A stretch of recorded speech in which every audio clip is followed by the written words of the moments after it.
గుర్తుపెట్టుకోండి. వాక్యం వినక ముందు ప్రార్థన ద్వారా వాక్యంలోకి వెళ్దాం.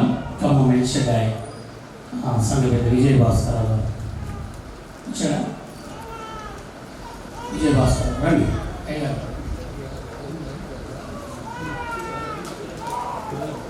అందరూ తిరుగుతుంది. ఆదివారం ఎలా ఉంటుందో అదేవిధంగా అన్ని రకాలుగా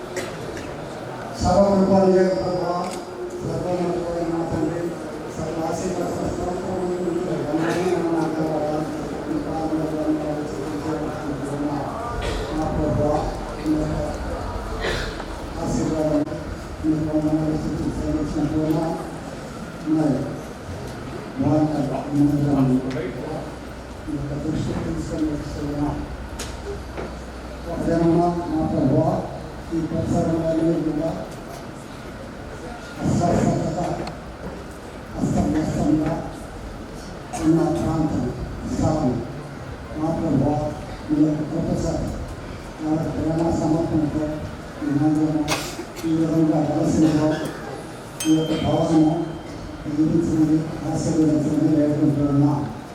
ఈ మందిర స్థలము పరిశుభ్రపరచమని పరిసరాలన్నింటినీ మీ యొక్క హస్తగతం చేసుకోమని ప్రార్థిస్తున్నాం. ఈ దినం వచ్చినటువంటి సేవకులు, పరిచారకులు, సంఘకర్తలు, సంఘపాదులు మా ప్రభావం అందరినీ దీవించి ఆశీర్వదించండి. మరి ముఖ్యంగా ఈ యొక్క మందిరం మా ప్రభావం దినదిన అభివృద్ధిలోని తీసుకుంటామని ప్రార్థిస్తున్నాం. మరొకటి మందిరం కంటే ఈ మందిరం ఘనంగా మీ దృష్టిలో తీసుకుంటామని మరీ విజ్ఞాపన చేస్తున్నాం. మా ప్రభావ ఈ సమయాన్ని మాకు ఇచ్చినందుకే వందనాలు చెల్లించుకుంటూ ఉన్నాం. మీ కృపకు పాత్రలుగా చేయండి. వచ్చిన ప్రతి బిడ్డను దీవించి ఆశీర్వదించండి. సేవకులు, పరిచారకులు, సంఘ పెద్దలు, సంఘవాదులు ఎందరో వచ్చారు. వీరందరినీ మీ యొక్క కృపకు పాత్రలుగా చేయమని ప్రార్థిస్తున్నాం. ఇక్కడ మరి ముఖ్యంగా సంఘ సేవకులుగా పనిచేస్తున్న జాషువా గారిని మీ దృష్టిలో తీసుకొని వస్తున్నాం. సంఘమంతటిని కూడగట్టి ప్రేమతో నడిపిస్తున్నట్టుగా మా ప్రభావ బిడ్డకు రావాల్సినటువంటి దీవెనలు, ప్రసన్నమైన ఆశీర్వాదాలు దయచేయమని ప్రార్థించుతూ ఉన్నాం. మీ వాక్యంలోనికి మేము ప్రవేశించవచ్చు ఉన్నాం. మా ప్రభావ మీ సంగతులు మాకు బోధపరచండి. ఈ పాఠం నేర్పించండి. మీ యొక్క లేఖనంలోనూ మా హృదయంలో నిక్షిప్తం చేసుకుంటూ ప్రార్థించుతూ ఉన్నాం. యేసు ప్రభు నామమును బట్టి ప్రార్థించి స్తుతించి వేడుకుంటున్నాం తండ్రి.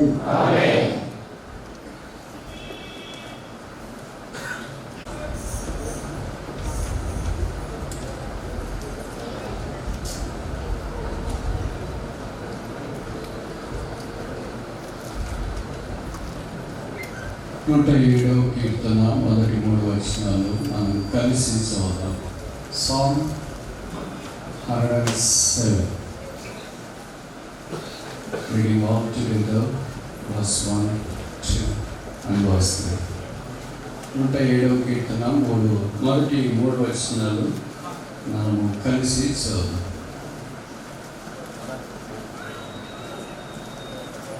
యెహోవా దయాళుడు,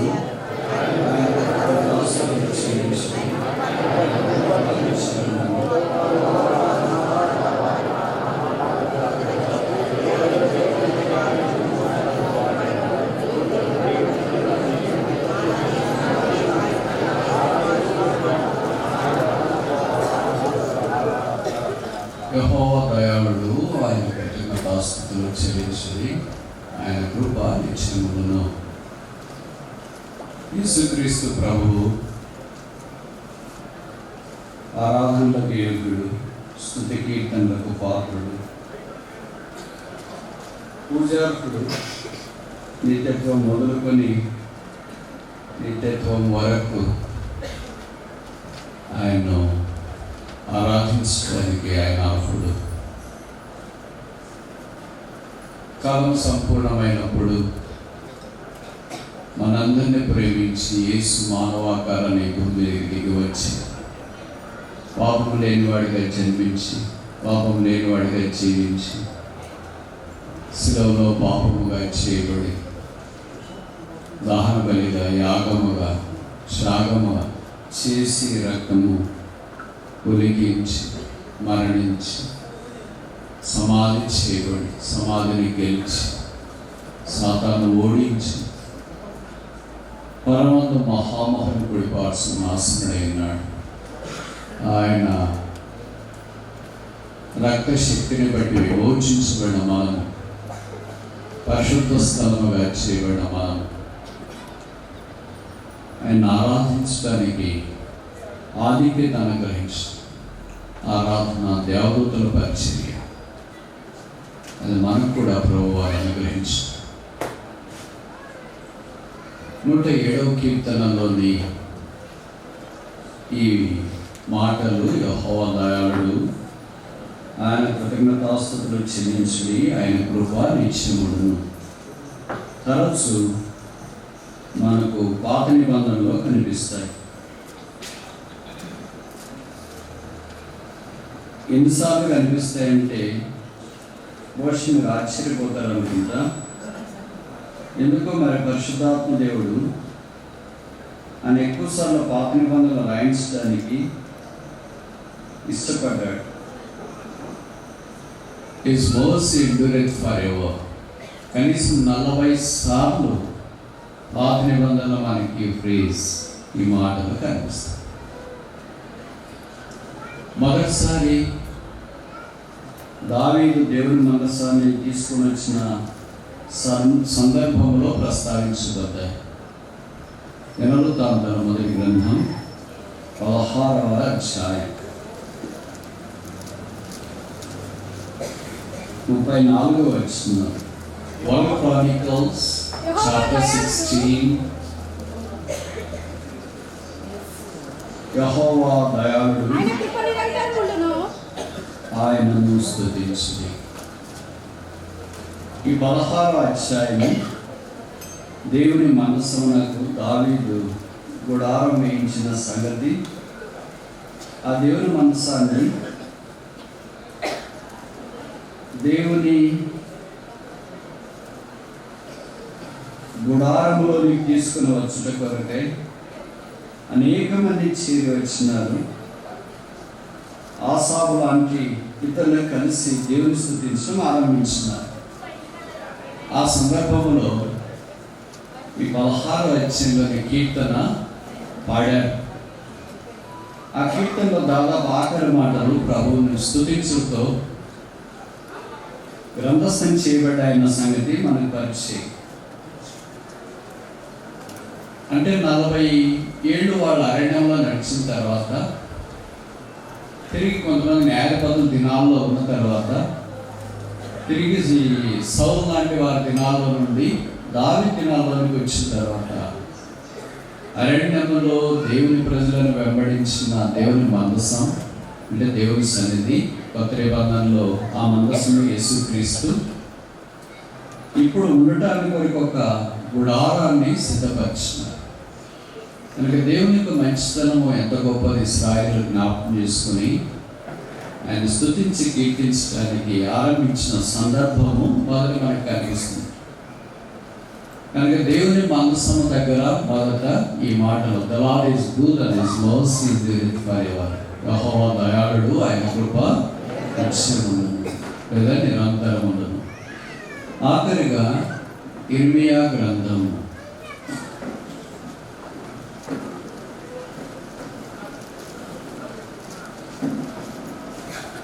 జెరిమియా చాప్టర్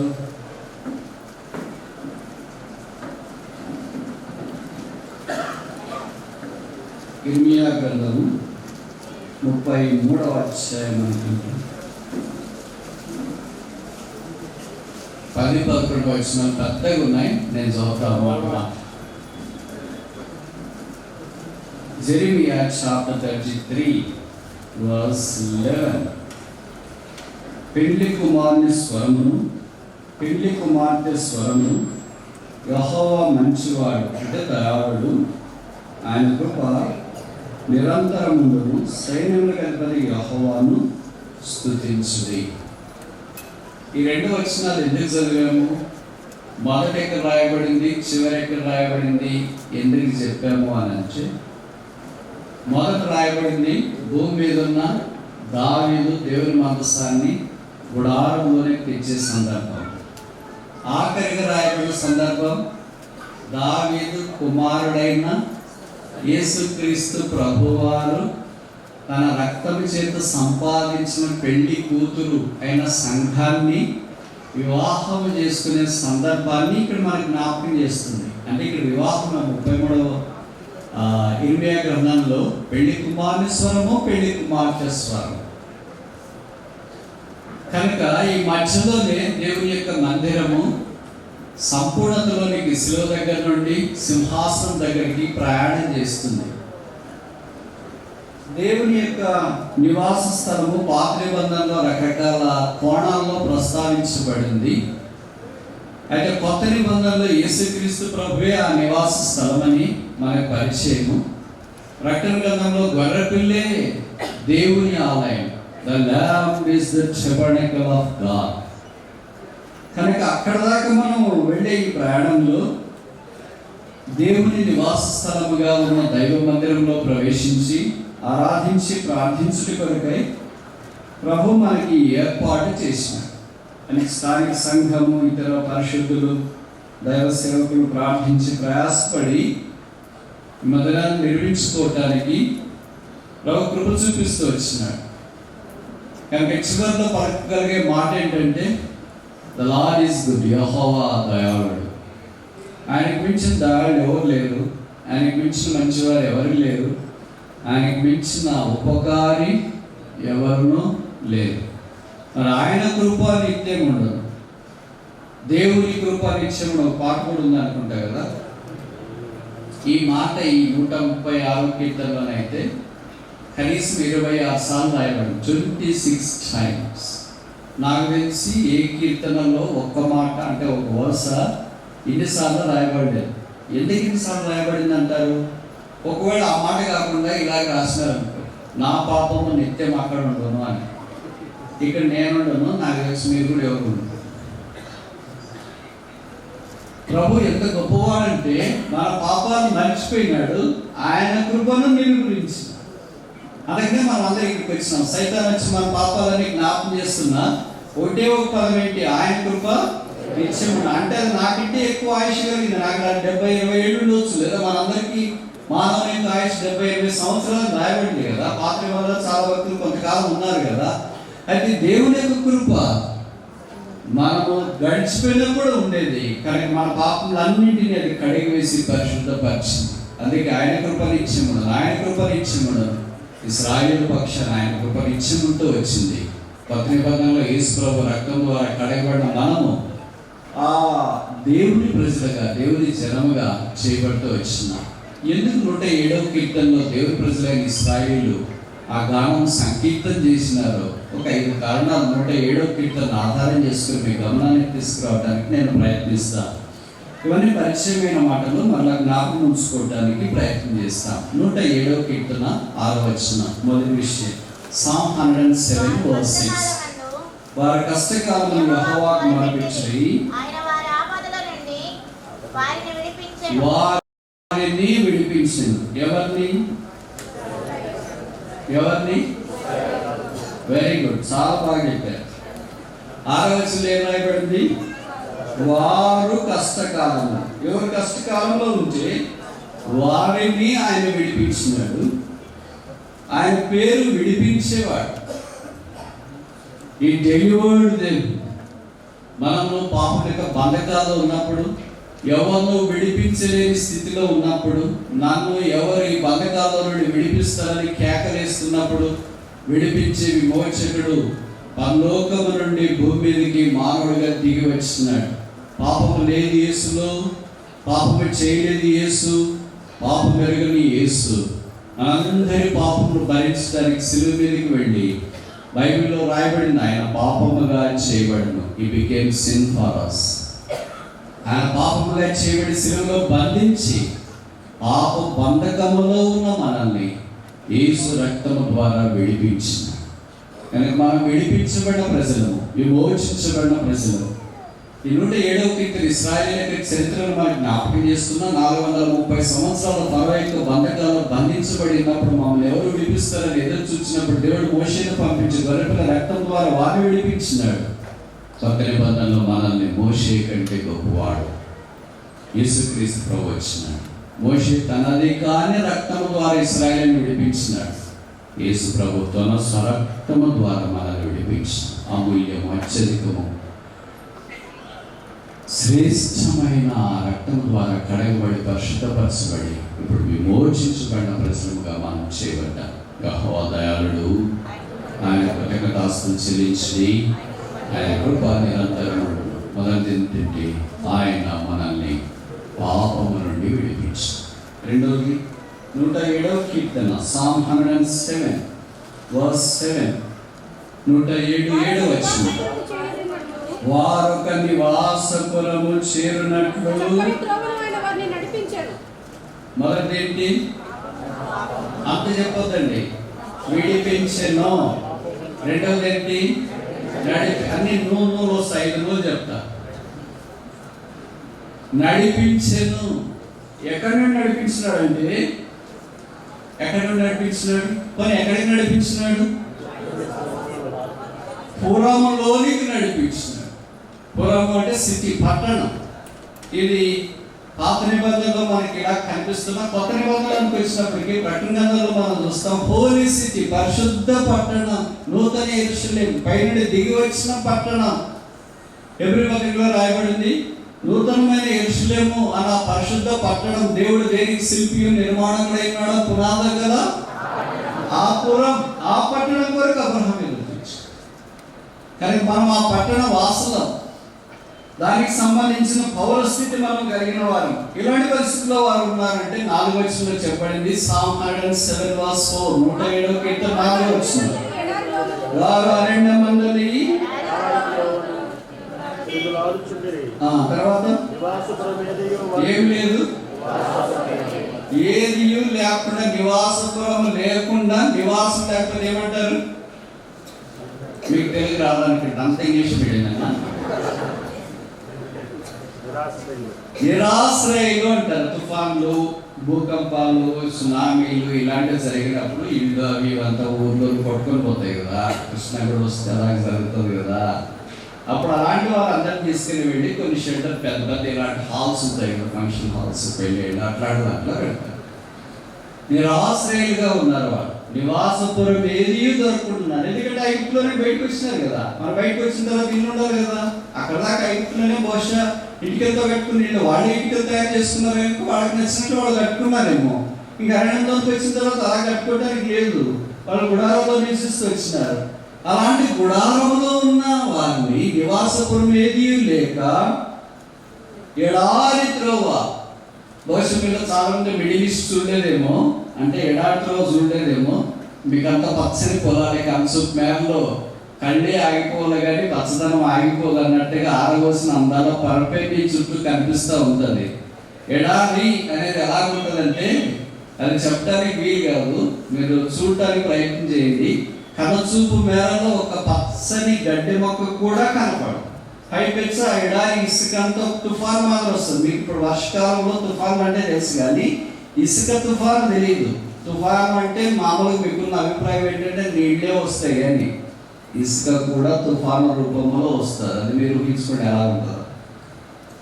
అలాంటి ఇసుక తుఫాను రూపంలో వచ్చి ప్రజల మీద దాడి చేసి ప్రజలను నష్టపరిచే పరిస్థితిలో వారు సంచారం చేస్తున్నప్పుడు దేవుడు వారిని పరిశుద్ధాలయంలోనికి తోడుకొని వచ్చి, మనం ఇందాక ఆరంభంలో చదివాం కదా 15వ అధ్యాయం నిర్గమకాండ, అప్పటికి ఇంకా మళ్ళీ కట్టబడలేదు. కానీ ఏం రాశారు? అప్పుడు మోషే కూడా గుడారం వేయలేదు, కానీ ఏం రాశారు? నీ బలము చేత. ఇది అక్షరానుసారం ఏమంటారు మరి? కరెక్టా? ఆత్మలో ఇది కరెక్ట్, ప్రవచనాత్మకంగా కరెక్ట్. అప్పుడు దాకా గుడారమే లేదు. 40వ అధ్యాయం అయిపోతేనే కదా గుడారం వచ్చింది. నిర్గమకాండం 15వ అధ్యాయంలో సంగతి. కానీ ప్రవచనాత్మక ఇశ్రాయేలు వాడిన పాటలో ఏముందంటే మమ్మల్ని విడిపించడం మాత్రమే కాదు, మమ్మల్ని పరిశుద్ధ స్థలంలోనికి తోడుకొని వచ్చినారు. ఎవరు చెప్పారు వాడికి అది పరిశుద్ధ స్థలం?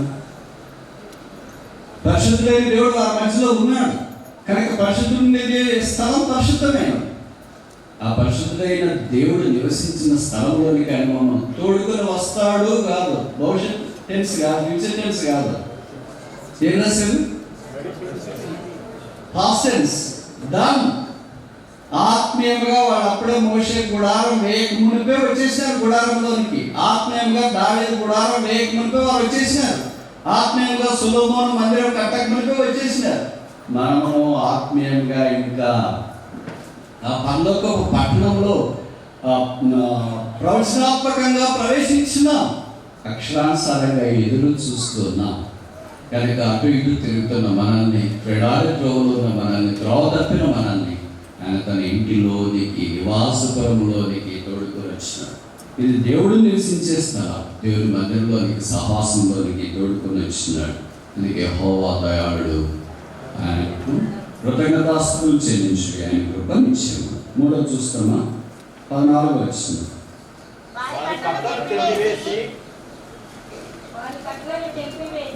మీకు ఎక్కువ పోటీ ఉన్నట్టుంది కదా. చీకటిలో నుండి మరణాంధకారములో నుండి రప్పించను. 3వది ఏంటి? రప్పించినాడు. ఆయన వారిని తీసుకుని వచ్చినాడు లేదా పిలిచినాడు. Call them. చీకటి, మరణాంధకారం. చీకటి ఎక్కడ వచ్చింది? పగల మేఘస్తంభం, రాత్రి అగ్నిస్తంభం ఉంది కదా. మరణం ఎక్కడ వచ్చింది అని అనుకుంటా. కానీ వాళ్ళు వెళుతున్న పరిస్థితులు ఎర్ర సముద్రం అడ్డం వచ్చింది. ముందుకెళ్తే సముద్రంలో మునిగిపోతారు, శ్రీశం వల్లే మునిగిపోతారు. ఎక్కడితే మరో సైన్యం వస్తుంది, వాళ్ళు చంపేస్తారు. మరి ఎలా ఉన్నారు అలాంటి పరిస్థితుల్లో? ఇలాంటి ఆపదలు వచ్చినప్పుడు, కష్టం వచ్చినప్పుడు, ఇబ్బందులు వచ్చినప్పుడు వారు యెహోవాకు మొరపెట్టిన కారణం చేత దేవుడు వారిని విడిపించి ఇక్కడ వారందరితో బయటికి రప్పించినాడు. సో ఏ ఎర్ర సముద్రం అయితే ఇశ్రాయేలు దాటిపోవటానికి ఒక మంచి తాబొట్టు వలె ఉందో, అదే ఎర్ర సముద్రమే ఐగుప్తీయులు దాటిపోవటానికి ఏమైంది? సముద్రమైంది, నీళ్ళైనాయి, మునిగిపోయారు వాళ్ళు. బైబిల్లో రాబడింది వారు సీసం వలె మునిగిపోయేది. ఇశ్రాయేలీయులు ఐగుప్తీయుల చచ్చిన శవములను ఆ ఒడ్డున చూచింది. దేవుడు ఇశ్రాయేలు 40 సంవత్సరాలు అలా కాపాడుతూ వచ్చినాడు. వారికి దాహానికి నీళ్ళు ఇచ్చినాడు, కొండలో నుండి పైనుండి ఆహారం ఇచ్చినాడు. 40 ఏళ్ళు ఏ ఒక్కరికి జలం చేయలేదు, జ్వరం రాలేదు, COVID-19 కూడా రాలేదు వాడు. అందుకే ఆయన వారిని భద్రపరిచిన విధానం రాశారు. పక్షిరాజు రెక్కల మీద మోసినట్లు పాడైన ఎడారిలో వాళ్ళని కనుగొని రెక్కల మీద మోసి వదిలిపెట్టకుండా వారిని పాలు తేనెలు ప్రవహించు కనాన్లో పెట్టాడు. వారిని పెట్టి మనకి అంటే వారి మనకు ముందుగా వారు ఒక ప్రవచనంగా లేకపోతే ఒక అలంకారంగా వారికి అనిపిస్తున్నారు. ఇప్పుడు మన విషయంలో కూడా అంతే. మన కష్టాల్లో, దుఃఖాల్లో, వేదనలో, ఎడారి లాంటి క్రైస్తవ జీవితంలో మనల్ని కనుగొని దగ్గరకు వచ్చి పరామర్శించి, ప్రోత్సహించి, తండ్రి వలె ఆదరించి, తండ్రి వలె జాలిపడి, పొరుగు వారి వలె సహాయం చేసి పక్షిరాజు వలె రెక్కల మీద మోసుకోవచ్చు. ఇప్పుడు నేను కొన్ని విషయాలు చెప్తాను, మీరు కరెక్ట్ జవాబు చెప్పండి. కోడిని మీరు చూసారా? గద్దను చూసారా? పక్షులను చూసారా? రెక్కల మీద ఎంతవరకు మోస్తాయి?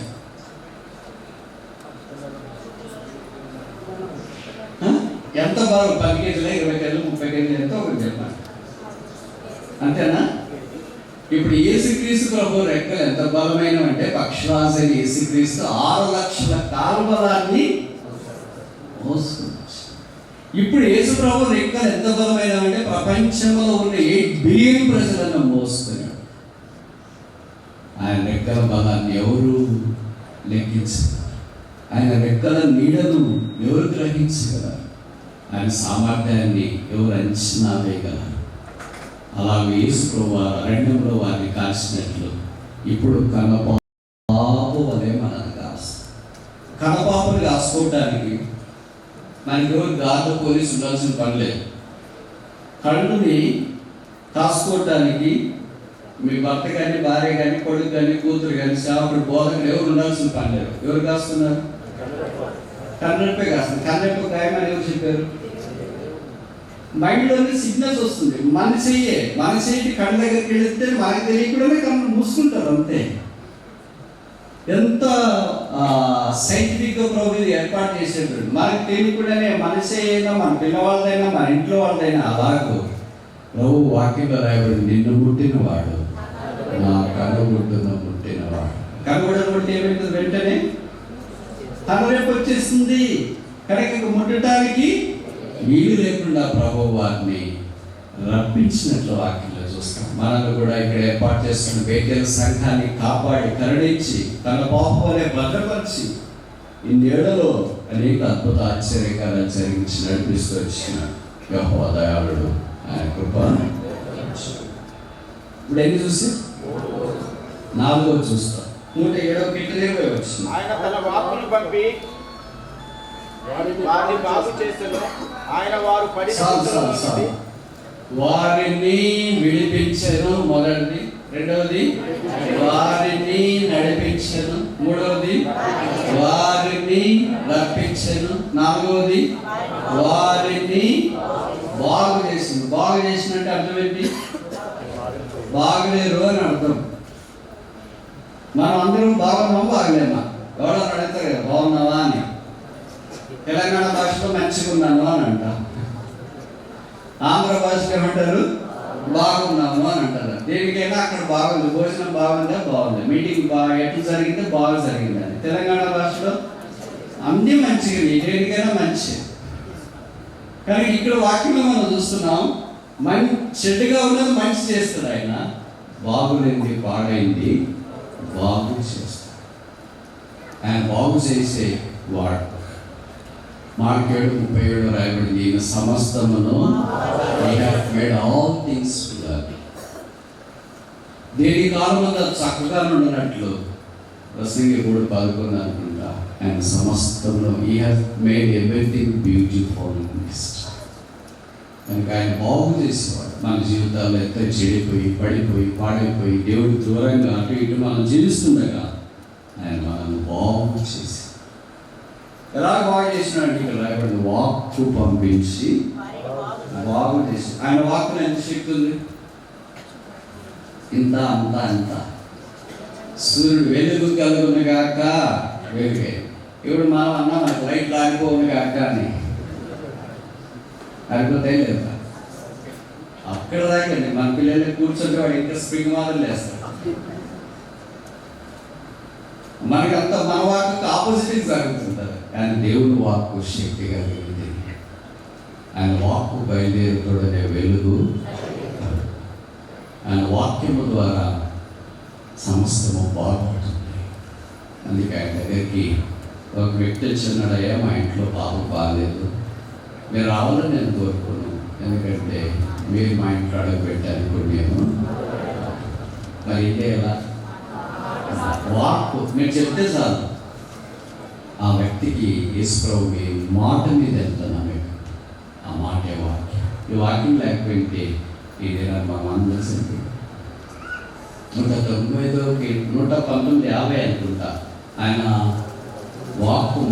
వాక్యం మనల్ని మత్తయి 4:4 చూస్తాం. మనుషులు రొట్టెవాళ్ళు మాత్రమే కాక దేవుని మాట్లాడారు.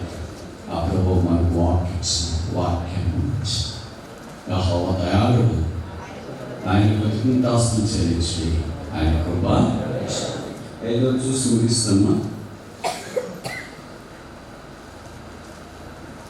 ఇప్పటిదాకా 4 విషయాల్లో వారిని విడిపించిన మొదటి, రెండవది వారిని నడిపించి, మూడవది వారిని రప్పించి, నాలుగవది వారిని చేసినట్టే మనం కూడా చేశాడు అనేది మనం ఇక్కడ జ్ఞాపకం చేసుకుంటాం. ఐదవది ఆఖరిది 107వ కీర్తన.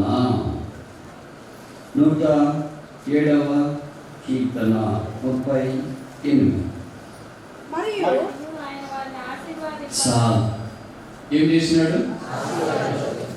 ఎన్ని చేసి ఆశీర్వదించుకుంటున్న వదిలేస్తే మన దేవుడు ఆశీర్వాదం కర్త. బైబిల్లో మొదటి పేజీ, మొదటి అధ్యాయము, ఆది కాండ మొదటి పుస్తకం 1:25 చూస్తాం. దేవుడు వారిని ఆశీర్వదించుట దైవ నైజం. హగ్గై 2:19 ఇది మొదలుకొని నేను మిమ్మల్ని ఆశీర్వదించేది. ఆయన ఆశీర్వాదం భూ సంబంధమైనవి, పర సంబంధమైన. ఎఫెసీ పత్రిక మొదటి అధ్యాయంలో పర సంబంధమైన ప్రతి ఆశీర్వాదం అది మన కంటికి కనబడదు, చెవులకు వినబడదు, మనుషుల హృదయానికి భోజనం కాదు, నోరు చెప్పలేదు, మనం ఎరగలేము, గ్రహించలేము. అన్ని పర్లోకానికి వెళ్ళిన తర్వాత ఆశీర్వాదాల సంపద ప్రవాహం దండిగా మెండగుడే చూసి ఆశ్చర్యచకితులమవుతాం. అలాంటి ఆశీర్వాదాలన్నీ ఆయన మనకు యేసుక్రీస్తులో కొత్త నిబంధనలు అనుగ్రహించారు. క్రీస్తు యేసు ద్వారా మనం శాపగ్రస్తమై ఉన్నప్పుడు ఆశీర్వాదంలోనికి దేవుడు మనం తీసుకోవచ్చు. ఎందుకంటే మన శాపాన్ని యేసు ప్రభు వారు భరించినారు. అందుకే బైబిల్లో రాయబడింది, రాను మీద వేలాడిన ప్రతివాడు యేసు శాపగ్రాహి అయి మనలను ఆశీర్వాదం కానుకగా చేశారు. అది పరిసంబంధమైన ఆశీర్వాదాలు మొదటిది, భౌతికమైన ఆశీర్వాదాలు రెండవది. కనుక ఆశీర్వదించినాడు కనుక దేవుని ప్రజలమైన మనము ఆశీర్వదించే ప్రభు పాద సన్నిధిలో చేరి ఆరాధించడానికి వచ్చు. ఈ 5 విషయాలు మనం జ్ఞాపకం చేసుకొని ఆయన మన ఆరాధనల సింహాసనం మీద ఆశీర్వదించేస్తాం. యెహోవా విమోచించిన వారు ఆ మాట పలుకుదురు గాక.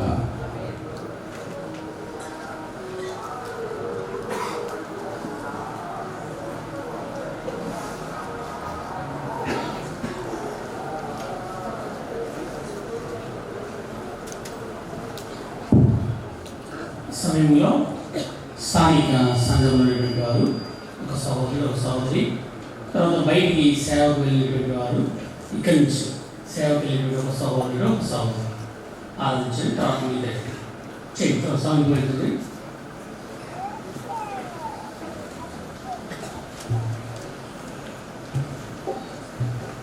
స్థానికులు అయినటువంటి వారు, ఒక సహోదరుడు, ఒక సహోదరు స్థానికులు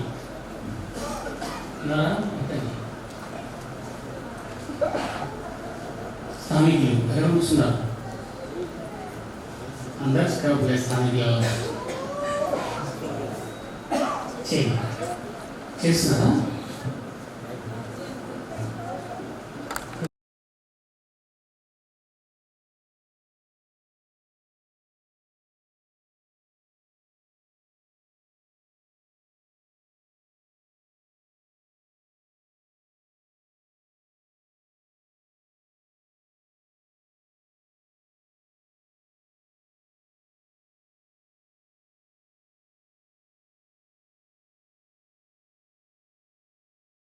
రక్షణ బట్టి వందనాలు. ఈనాడు నా కుమారుడా, నేను నిన్ను ప్రేమించినాను, నీకోసం ప్రాణం పెట్టినాను, నీకోసం నాయన మా దైవత్వాన్ని వదులుకొని భూమి మీదకి దిగి వచ్చి ప్రారంభించి ఈనాడు నాయన మా ప్రభా మరి విత్తనాన్ని విత్తి దాన్ని నాయన మరి ఫలభరితముగా మార్చి ఈనాడు ఇక్కడ సర్వ సమాజంగా మీరు సమకూర్చిన విధానాన్ని బట్టి వందనాలు. ఈ గ్రామం నుంచి సుమారు 30 మంది సేవకులను మీరు నాయన లేవనెత్తినారు. దాన్ని బట్టి వందనాలు, స్తోత్రాలు. వారందరిని బట్టి మీకు వందనాలు చెల్లిస్తున్నాం. ఈ గ్రామంలో నాయన ప్రారంభించబడినటువంటి పరిచర్య ఈ యొక్క రైల్వే ట్రాక్ పక్కన చిన్న మా ప్రభా మరి తాటాకు మా ప్రభా గుడిసెలో ప్రారంభమైంది. మా ప్రభా మరి మధ్యకాలంలో నాయన మరి రేకుల షెడ్ వేసుకోగలిగినాం. సుమారు 50-60 సంవత్సరాల తర్వాత మా ప్రభా మీ యొక్క పరలోక వెలుగుని చూడగలుగుతూ ఉంటున్నాం. చక్కని మా ప్రభు ఆత్మీయ మందిరాన్ని, శృంగారించబడినటువంటి మందిరాన్ని మా కనులారా మా ప్రభా మేము చూడగలుగుతూ ఉంటున్నాం. ఆనాడు మా ప్రభా యెరూషలేము పునర్నిర్మాణం జరిగించినప్పుడు నడిపించేటటువంటి దేవుడు, మా ప్రభా ఆశ్రయపురానికి రప్పించినటువంటి దేవుడు. అంతేకాదు ప్రభా మమ్మల్ని ఈనాడు ఆశీర్వదించి ఆయన నూతన మందిరంలో శృంగారించబడినటువంటి పవిత్రమైనటువంటి మందిరంలో పవిత్ర ఆత్మల సమూహంగా మమ్మల్ని మార్చినారు. దినంతని బట్టి వందనాలు.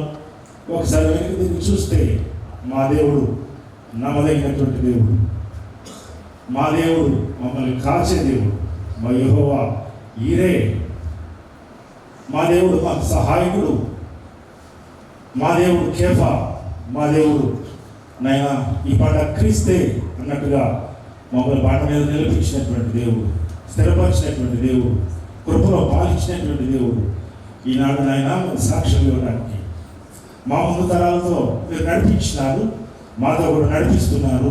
మా తర్వాత తరాలకి సాక్ష్యం ఇవ్వడానికి మాకు ఇచ్చినటువంటి బలాన్ని బట్టి వందనాలు. ఇదంతా మీ కృపలో మా పక్షంగా, సంఘం పక్షంగా, స్థానిక నాయన పరిచర్య విషయంలో సహాయపడుతూ వచ్చినారు. మీ కృపని జ్ఞాపకం చేసుకున్నప్పుడు దావీదు మహారాజు సెలవిచ్చినట్లుగా నా నోరు ఎల్లప్పుడూ ఆయన స్తుతిస్తూ ఉన్నది, ఆయన స్తుతించడానికి దినవేళ నాకు సరిపోదని సెలవిస్తూ వచ్చినాడు. ఆ విధంగా మాతో ఉండి మాకు చాలిన దేవుడిగా ఉండి, మాకు ఆశ్రయ దుర్గంగా ఉండి, ఈ దేవుడు మాట్లాడే దేవుడు, ఈ దేవుడు చూచే దేవుడు, చేపట్టి నడిపించే దేవుడు అనుభవపూర్వకంగా తెలుసుకోవడానికి ఉన్న జీవితంలో, యాత్రా జీవితంలో మాకు దేవుడు సహాయకుడు, మా దేవుడు నడిపించేవాడు, మా దేవుడు ఆశీర్వదించేవాడు అనేటువంటి విశ్వాసాన్ని ఆయన నిరీక్షణ మాలో నింపినటువంటి దేవుడు, ఈ యొక్క కృపలో పాలిస్తున్నటువంటి దేవుడు అని మిమ్మల్ని ఆయన హృదయమార స్తుతించడానికి, ఆరాధించడానికి, హృదయాంతరాలలోంచి పొగిడి పాడడానికి మాకు ఇచ్చిన తరుణాన్ని బట్టి వందనాలు తెలుసు. ఈ కొద్ది ఆరాధన మా ప్రభువు త్వరలో మా కొరకై తిరిగి రానైనా యేసుక్రీస్తు నామమున సమర్పిస్తున్నాను తండ్రి. ఆమేన్. సహోదరి తృప్తిగా చేయాలి.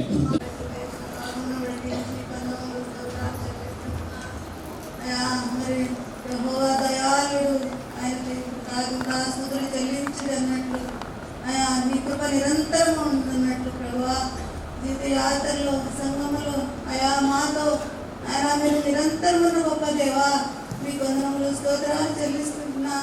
ఎంత గొప్ప దేవుడు మాకు యాత్ర జీవితంలో, సంఘంలో తండ్రి మాకు ఆ వ్యక్తిగతంగా ప్రభా ఎన్నో చీకటి నారాయణ కష్ట సమయములు తండ్రి, ఎన్నో ఇరుకులు ఇబ్బందులు నా జీవితంలో రాకపోలేదు అయ్యా. మీరు నిరంతరము చూసే దేవుడు కనుక, నిరంతరము మీ కృప ఉండేది కనుక తండ్రి, నిరంతరం మీరు కాచే దేవుడు కనుక మీరు కాస్తూ కంటికి తన పాప వలె కాసిన గొప్ప దేవా, మీ వందనములు స్తోత్రాలు చెల్లిస్తుంటున్నాం. ఎంత గొప్ప దేవుడు తండ్రి, ఎక్కడ వారము, ఎటువంటి వారము ఆయనను క్రీస్తులో మీరు ఏర్పరచుకున్న జ్ఞానవంతుడి కొరకై మీ వందనములు స్తోత్రాలు చెల్లిస్తుంటున్నాం. మా కొరకు మీరు శిలువలో చేసిన త్యాగాలను బట్టి మీకు స్తోత్రాలు చెల్లిస్తుంటున్నాను. నారాయణ నా కొరకు మీరు చేసిన త్యాగము, బలియాగమును బట్టి మీకు వందనములు చెల్లిస్తుంటున్నాను. ఇంత మాత్రమే కాదు తండ్రి, మా పితరులు ఆరాధించిన, మా పితరులు ప్రార్థించిన అయ్యా వారి ప్రార్థనా ఫలితం విధానానికి నారాయణ మీరు అంతగా నారాయణ మీరు వృద్ధి గావించిన జ్ఞానవంతుడి కొరకై మీకు వందనాలు చెల్లిస్తుంటున్నాను. ఎంత గొప్ప దేవుడు తండ్రి, మీ యొక్క ప్రశస్తమైన రక్తాన్ని, నిర్దోషమైన రక్తాన్ని, వరికుల వంటి క్రీస్తు రక్తాన్ని మా కొరకు కార్చి మీరు సమకూర్చిన ఇంటి సంఘమును బట్టి మీకు స్తోత్రాలు చెల్లిస్తుంటున్నాను. ఎంత గొప్ప దేవుడు దేవా, జీవిత యాత్రలో ఎన్నో మేళ్ళు, సంఘంలో ఎన్నో మేళ్ళు, కారులు చేస్తున్నాను. కంటికి కనబడని, చెవికి వినబడని, మనిషి హృదయానికి గోచరము కాని ఎన్నో మేలు చేసిన గొప్ప దేవా మీకు స్తోత్రాలు. ఏమని వర్ణించిన నాయన గొప్ప దేవుడు, మాకు ఆశ్రయ పురము లేనప్పుడు ఆశ్రయ దుర్గముగా ఉన్నారు, పెద్దైన కోటగా ఉన్నారు ప్రభా మీకు స్తోత్రాలు. మాకు ఆశ్రయ పురముగా ఉంటున్న జ్ఞానవంతుడి కొరకై మిమ్మల్ని తరిగి తీరా ఆరాధిస్తుంటున్నాం. ఎంత గొప్ప దేవుడు, జీవిత యాత్రలో, కుటుంబంలో, అంత మాత్రమే తండ్రి సంఘంలో నారాయణ మందిరం పట్ల చేసిన మేము కారణం ఏమి ఇవ్వగలను నాయన. నా కొద్ది స్థుతి ఆరాధన మీ పరిశుద్ధమైన పాదాలకు సమర్పించుకుంటున్నాను తండ్రి. ఇక్కడ నుంచి బయటికి సేవకు వెళ్ళేటువంటి వాళ్ళు ఒక సేవకుడు, ఒక సేవకురాలు తృప్తంగా ఆరాధించారు. నామంలో ఈ యొక్క ఉదయకాల సమయంలో ప్రభావ మరి నూతనంగా తండ్రి కన్స్ట్రక్ట్ చేయబడి ప్రభావ మరి ప్రతిష్టతకు తెలుగులో ఈ రైతుల ప్రార్థన మందిరంలో ప్రభావ ఈ విధానంలో చేరి మీ తండ్రి నీ ప్రియులైనటువంటి వారితో కలిసి ప్రభావ ఈ విధంగా నేను స్తుతించేటువంటి ఘనత, ఆధిక్యత మాకు అనుభవించినందుకు వందనములు, కృతజ్ఞతాస్తుతులు చెల్లిస్తున్నాను. ఎంతైనా నమ్మదగిన దేవుడు, వాగ్దానాలు ఇచ్చి నెరవేర్చే దేవుడు ప్రభా.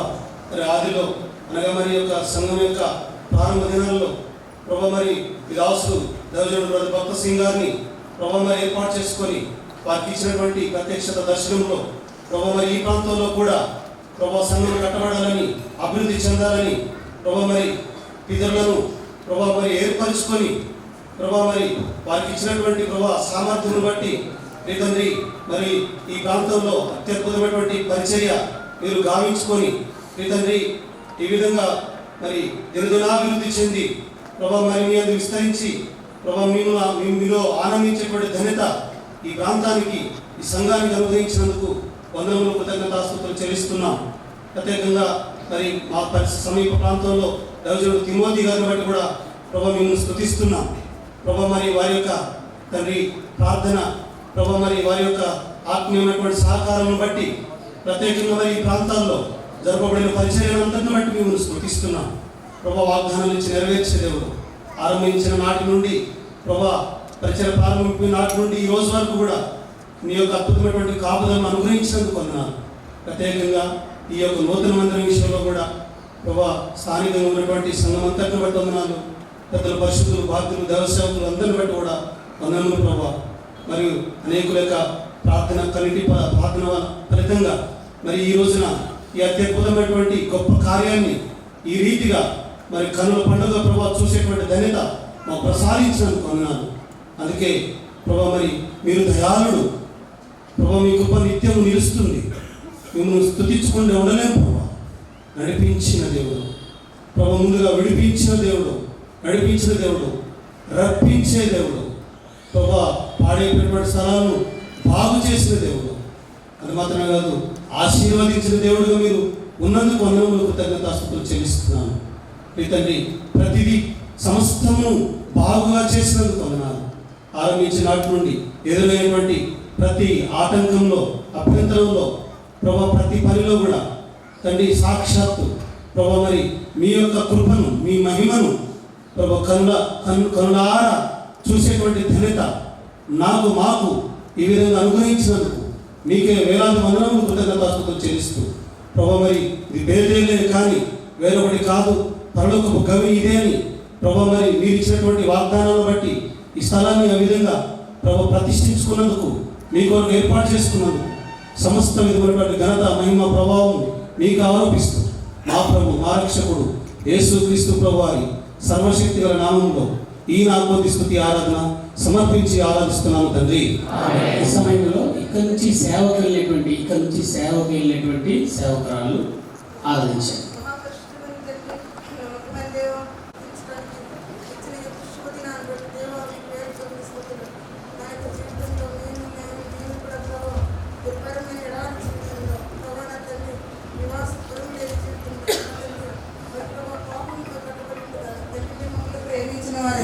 నన్ను ప్రేమించిన వారే ఈ లోకాన్ని పరిధించి మానవ గౌరవించి అసలు మరణించి పరిశుద్ధ రక్తాన్ని ప్రభావ మీరు కలవరిశిలో కార్చిన అమూల్య రక్తాన్ని బట్టి మీకు స్తోత్రాలు చెల్లిస్తున్నాను. ఎస్లో యాగాన్ని బట్టి మీకు స్తోత్రాలు చెల్లిస్తున్నాను. ఇశ్రాయేలు ప్రజలు ఉన్న తండ్రి మరి ఎడారిలో నుంచి గొర్రెల రక్తంతో విమోచించినారు కదా, సాక్షాత్తుగా మీరే లోకానికి దిగొచ్చిన మంచితనాన్ని బట్టి మీకు స్తోత్రాలు వందనాలు చెల్లిస్తున్నాను.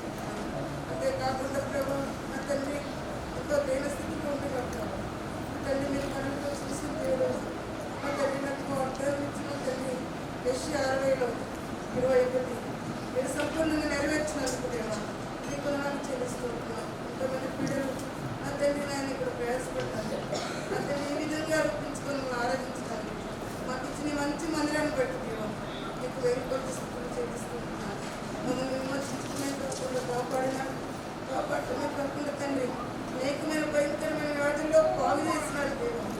ఇదే కాకుండా ఆశీర్వదించినారు. శ్రమలు తీర్చుకోగలిగినట్లు మౌనంగా ఉండగలను.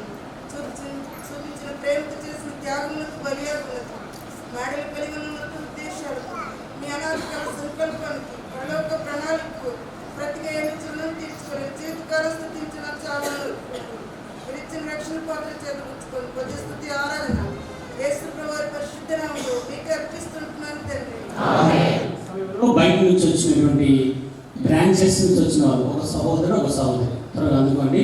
బయట నుంచి వచ్చినటువంటి బ్రాంచెస్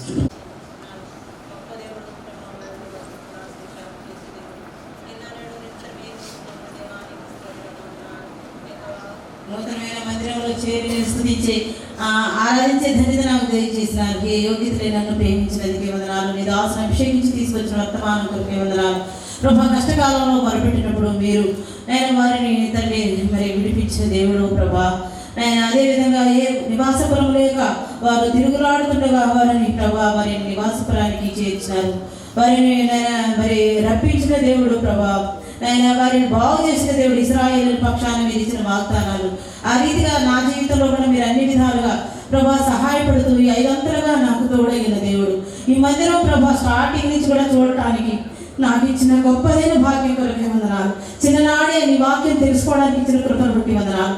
జయరాజన్న ద్వారా ప్రభా మాకు ఇచ్చిన ఈ యొక్క వెలుగు బాక్సింగ్ గారి సహవాసాన్ని బట్టి వందనాలు ప్రభా. నాయన ఎడారి ప్రాంతమైన ఈ అరణ్య ప్రాంతము కమ్యూనిస్ట్ ఏరియా తండ్రి, ఏ మాత్రం ఎవరికి ఈ వాక్యం అనేది రుచి తెలియని ఏ పరిస్థితుల్లో మా చిన్ననాడే మాకు ఇచ్చిన ఈ గొప్ప మరి దర్శనానికై మరి ప్రభా నీ యొక్క పరలోక మరి మన్నాకై వందనాలు చెల్లించుకుంటున్నాను తండ్రి.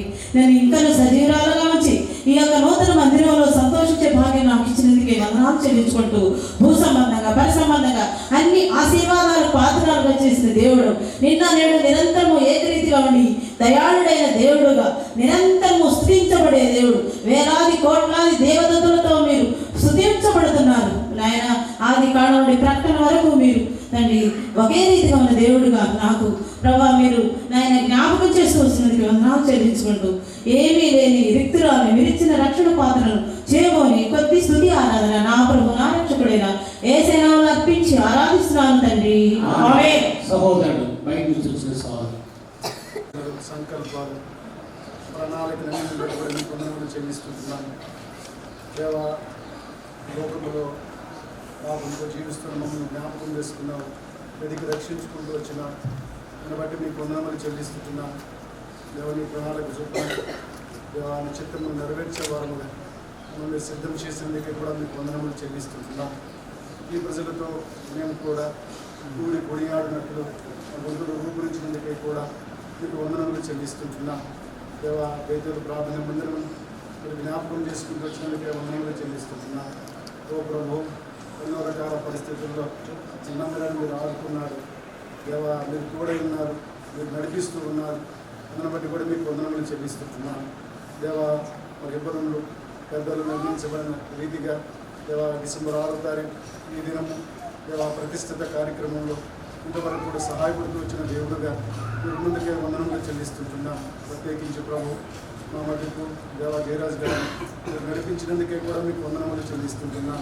ఓ ప్రభు దేవా, చెప్పిన మాటలన్నింటిని బట్టి కూడా మీకు వందనములు చెల్లిస్తున్నాం దేవ. మీరు దేవా విడిపించిన దేవుడు అని, దేవా నడిపించిన దేవుడు అని, దేవా బాగు చేసిన దేవుడు అని, దేవా ఆశీర్వదించిన దేవుడు అని దేవా మీ దాసుల ద్వారా వీధిగా దేవా మాకు తెలియజేస్తూ వచ్చినందుకే కూడా మీకు వందనములు చెల్లిస్తున్నాం. నిజమే ప్రభు దేవా, మా మధ్యకు నేను దేవా విడిపించలేని పరిస్థితుల్లో, విడుదల లేని పరిస్థితుల్లో దేవా పాపమని ఊపిలో ఉన్నప్పుడు నన్ను విడిపించిన దేవుడు మమ్మల్ని స్తోత్రాలు. ఆశ్రయపురము దేవా లేనప్పుడు ఒక చక్కని ఆశ్రయపురానికి మీరు నడిపించినందుకే కూడా మీకు వందనములు చెల్లిస్తున్నాను. అంత మాత్రమే కాదు, దీవించిన దేవుడు, ఆశీర్వదించిన దేవుడుగా మీరు ఉన్నందులకే కూడా మీకు వందనములు చెల్లిస్తూ దేవా మందిర విషయంలో కూడా దేవా ఎంతగానో సహాయపడుతూ వచ్చిన దేవుడు దేవా. మీ యొక్క వాగ్దానాలు ఏది కూడా నిర్వహించడం కాకుండా ప్రతి వాగ్దానాన్ని కూడా దేవా సంఘ పక్షాన మా పక్షాన మీరు నెరవేర్చిన దేవుడిగా మీరు ఉన్నందుకే కూడా వందనములు కృతజ్ఞతాస్తుతులు చెల్లిస్తూ దేవా ఏమి ఇచ్చిన రుణస్తులని సన్నిధిలో ఒప్పుకొలుసు నా కొద్దిపాటి స్థుతి ఆరాధన ఈ పాదములకే సమర్పిస్తున్నాను తండ్రి. ఈ సమయంలో మౌనంగా కొన్ని నిమిషాలు మనం ఆరాధనలో వెళ్తాం, చేయలేకపోయారో అలాంటి అందరికీ కూడా అవకాశం ఇవ్వబడుతుంది. కాబట్టి మౌనంగా మీ హృదయాల్లో ప్రభుని కొత్త మందిరంలో